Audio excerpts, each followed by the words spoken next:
I wake up around 6:15, 6:30, always before 7 though, and I slip into slippers for the early hours.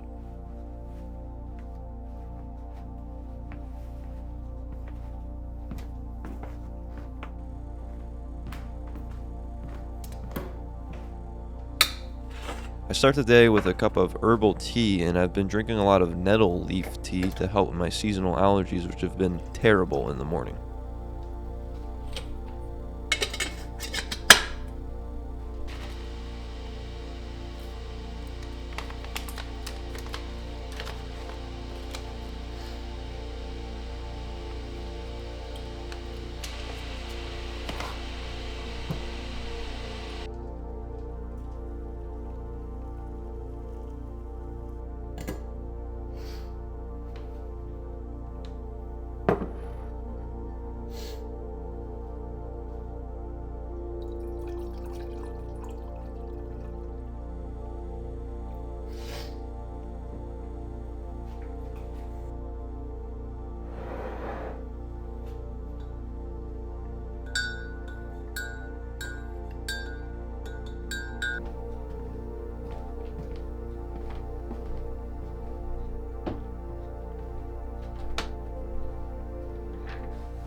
I love reading in the morning too. It sort of eases my brain into the day.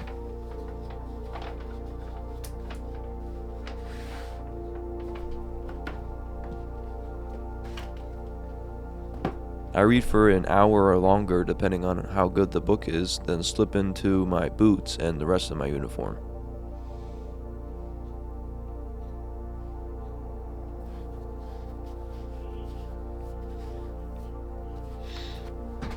Part of anyone's uniform are their everyday carries. When mine aren't on me, they rest here on this valet tray that Todd made me a while back. I love this tray.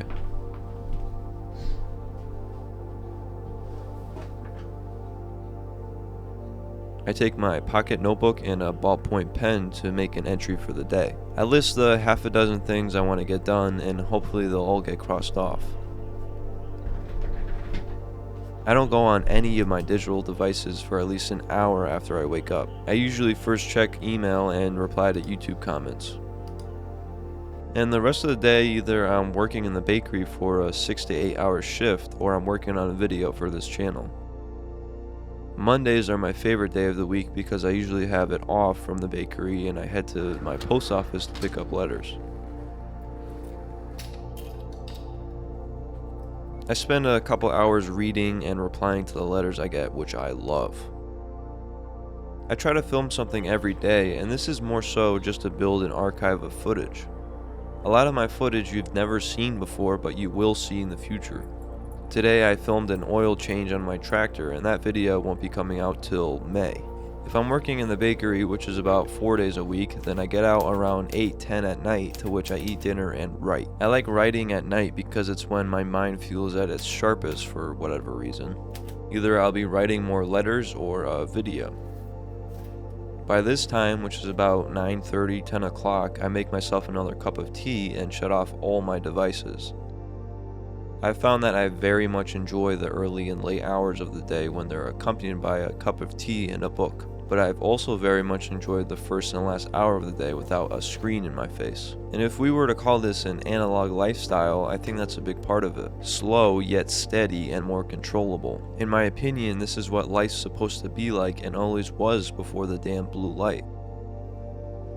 Live trying to find deep content with our activities, not the cheap gratifications our digital devices so willingly provide. I try my best to stay away from this, although I can't say that I'm perfect. Living analog, if anything, is taking a step away from the digital world our society has become, no matter how far that step may be.